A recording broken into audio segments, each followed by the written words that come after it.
Queridos irmãos e irmãs, eu saúdo a todos vocês com a paz do Senhor.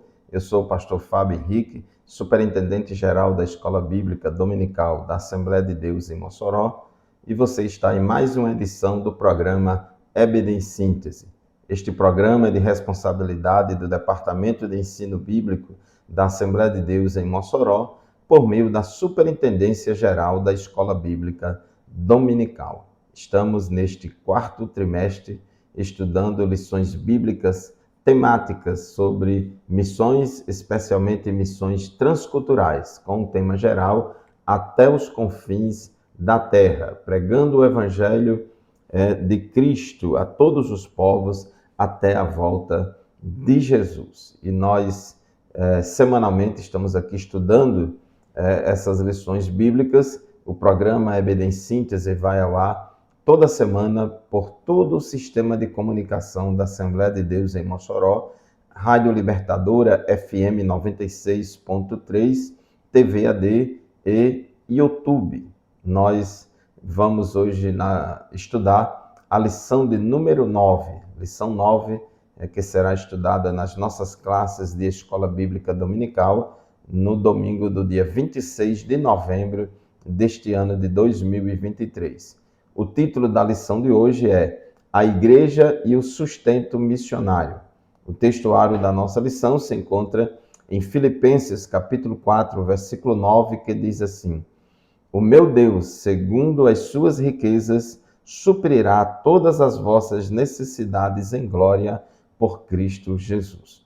E a verdade prática da nossa lição declara o seguinte: o sustento missionário é um investimento espiritual que Deus acredita na conta dos doadores. Nós temos visto e temos aprendido ao longo destas lições deste trimestre que missões se faz com os pés dos que vão, missões se faz com os joelhos daqueles que oram, missões se faz com a igreja que envia, mas também missões se faz com as mãos daqueles que contribuem. Então, hoje nós vamos falar sobre o sustento missionário. A nossa leitura bíblica em classe se encontra em Filipenses, capítulo 4, versículos 10 a 20. Então, nesta lição de hoje, na lição de número 9, temos 3 objetivos. Primeiro, explicar a relação da igreja de Filipos com o sustento missionário, de acordo com a nossa leitura bíblica em classe, elencar os princípios básicos do sustento missionário e, no tópico 3, vamos conscientizar a respeito da importância do investimento financeiro na obra missionária. Então, todo o tema da nossa lição de hoje envolve essa questão do sustento missionário, que é uma responsabilidade de toda a igreja coletivamente, como também de cada crente individualmente. Então, meus queridos irmãos, meus amados irmãos, o propósito desta lição é estudar de maneira bem específica a respeito do sustento financeiro da obra missionária no cenário atual. Nós vamos inicialmente, no nosso estudo, a partir da porção bíblica de Filipenses, capítulo 4, versículos 10 a 20. A igreja de Filipos era uma igreja missionária que tinha prazer em investir financeiramente no sustento missionário de Paulo e toda a sua equipe.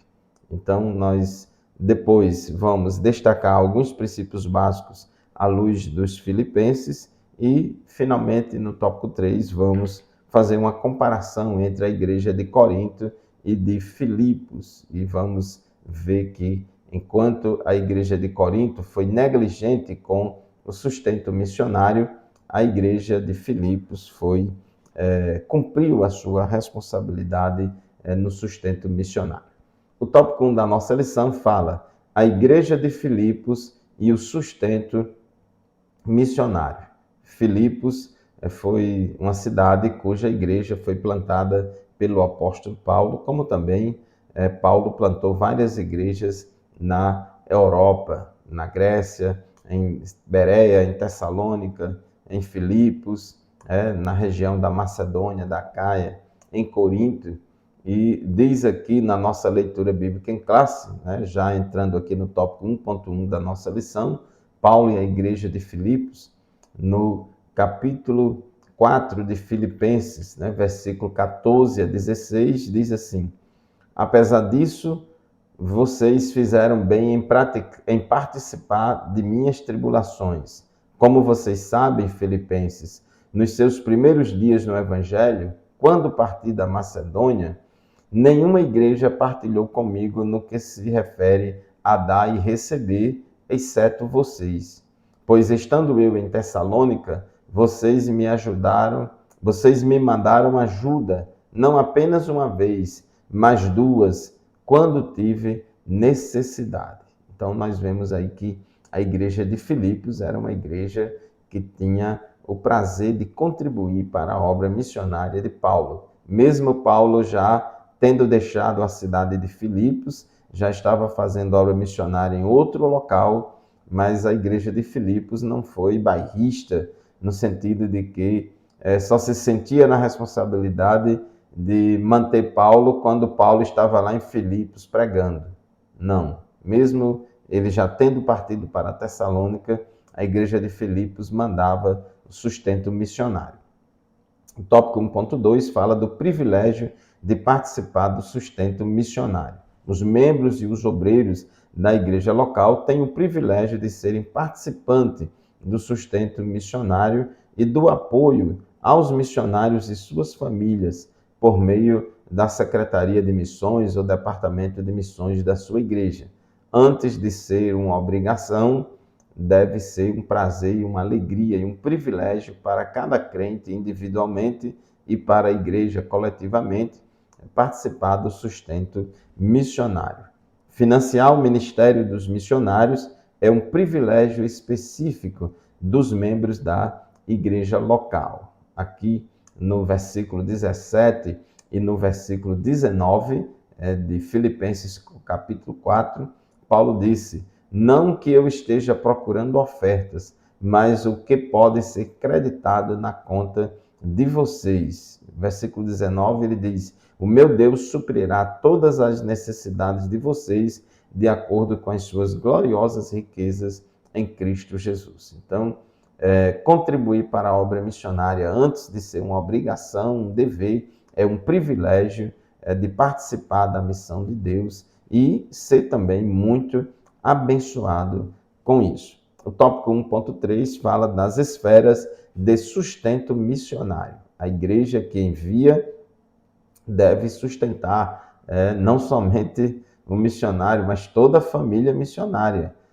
Uma família missionária, todos são missionários.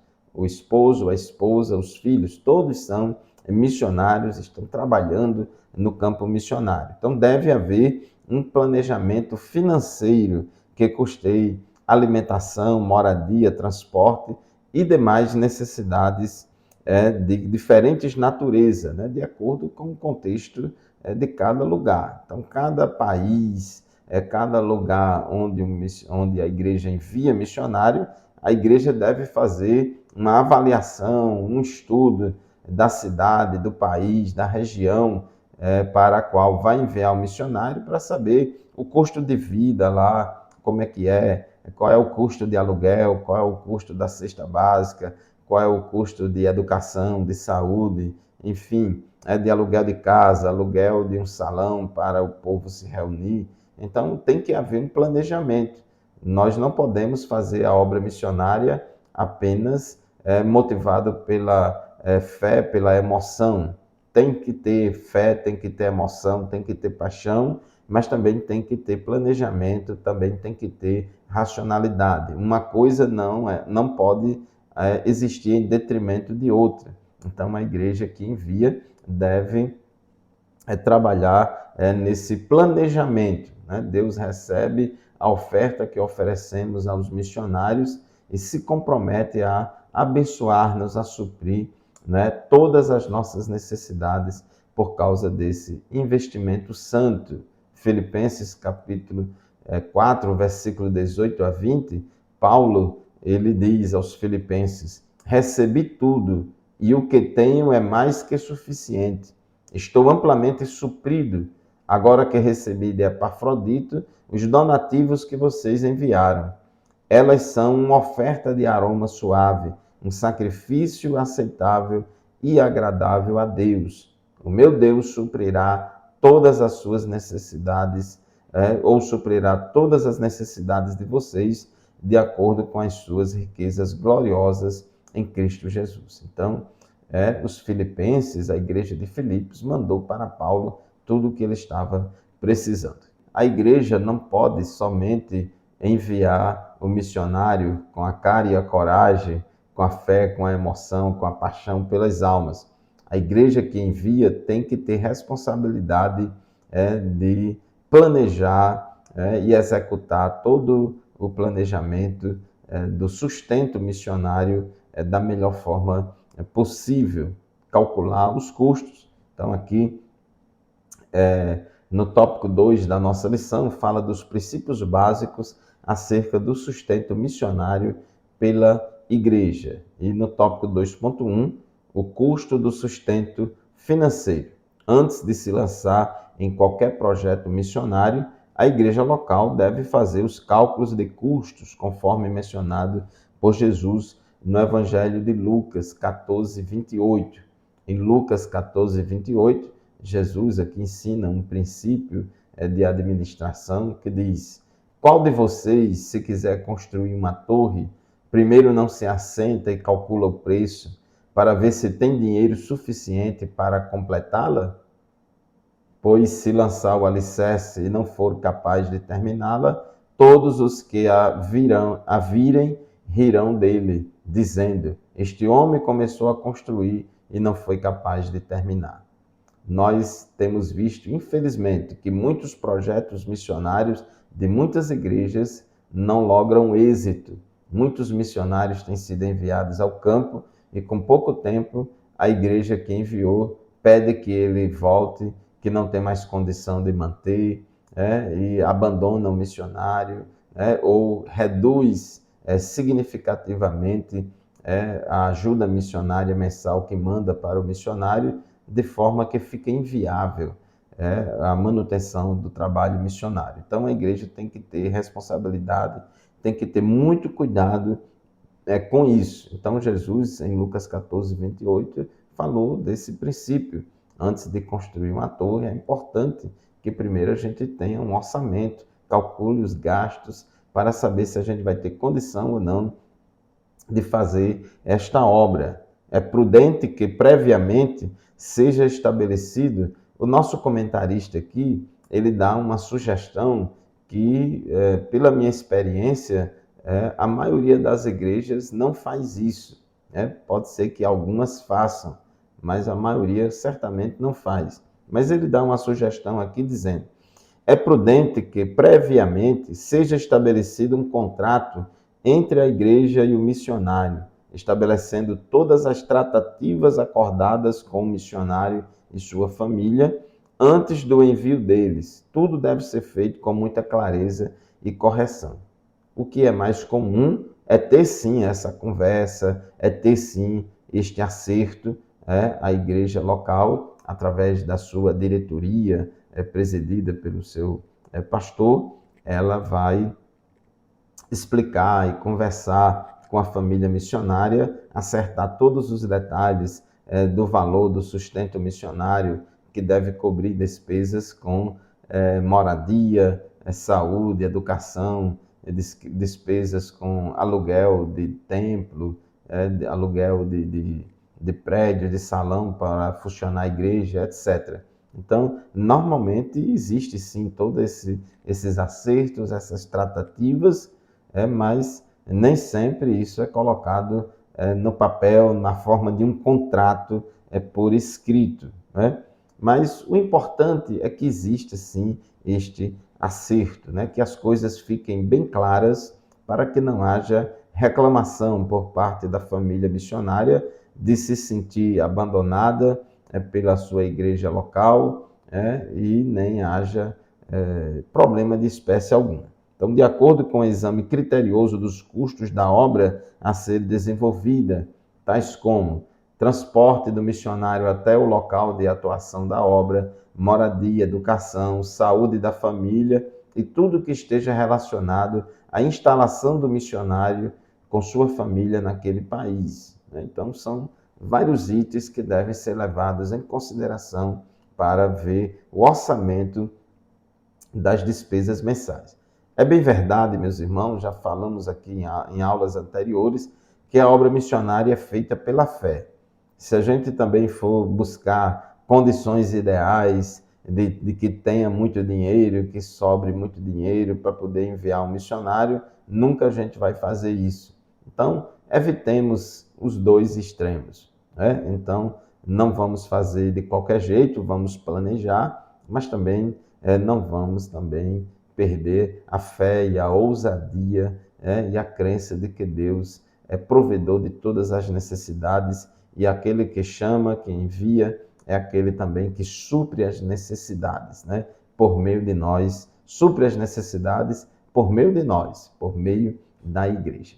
Tópico 2.2, princípios básicos do sustento missionário. Aqui o comentarista coloca 5 itens importantes que eu vou ler aqui para vocês. Primeiro, o suporte financeiro deve ser feito de modo organizado, sem ignorar a carência e as necessidades dos missionários no campo. Segundo, o sustento deve ser coletado nas igrejas e entregue regularmente aos missionários de um modo eficiente e responsável.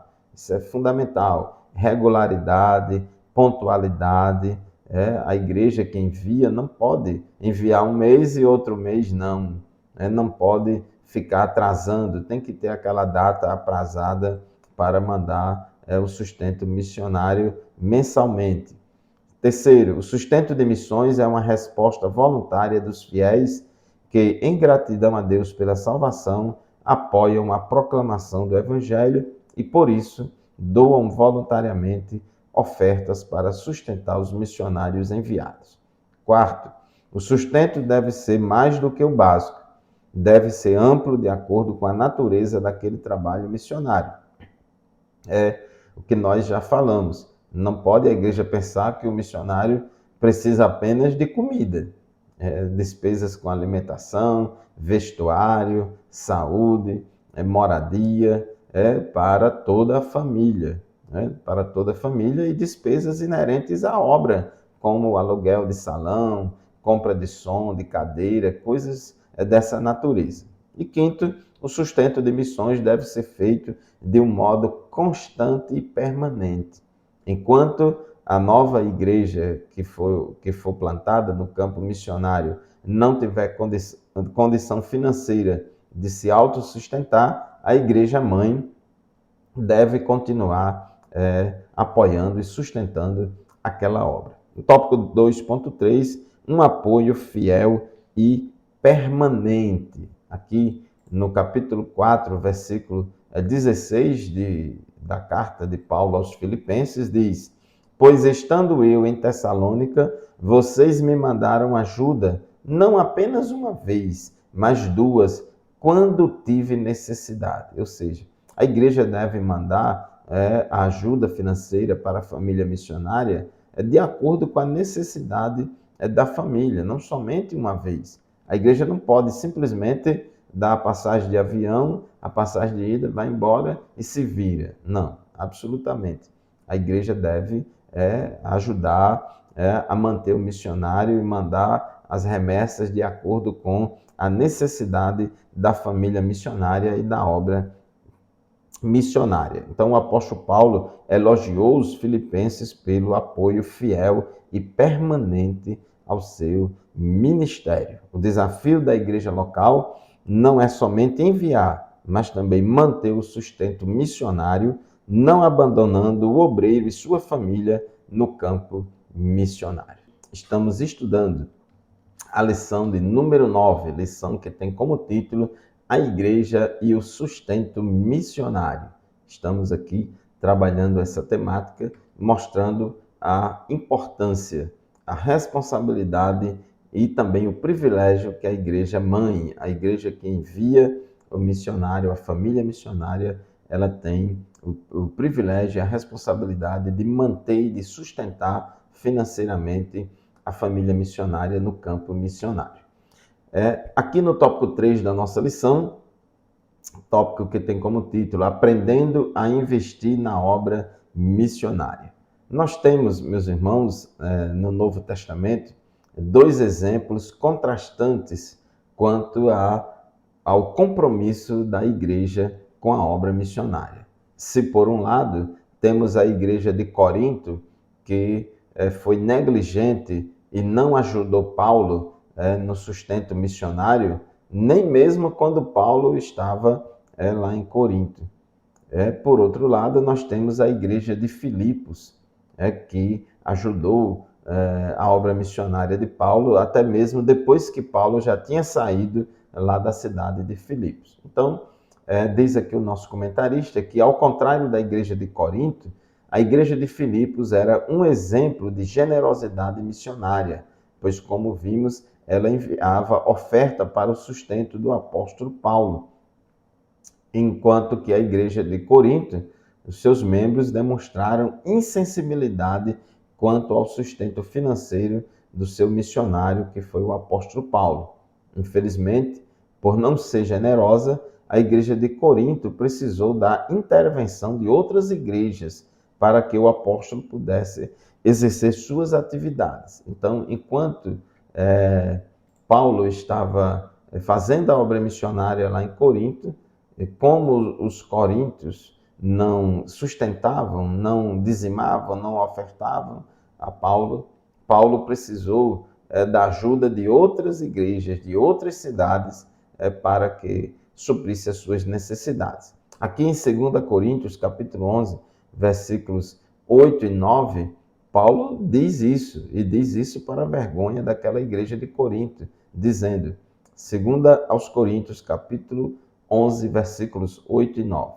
Despojei outras igrejas, recebendo delas sustento, a fim de servi-los. Observe, Paulo estava servindo aos coríntios, porém recebendo o sustento financeiro de outras igrejas. Aí ele diz no versículo 9, quando estive entre vocês e passei por alguma necessidade, não fui um peso para ninguém, pois os irmãos, quando vieram da Macedônia, supriram aquilo de que eu necessitava. Fiz tudo para não ser pesado a vocês e continuarei a agir assim.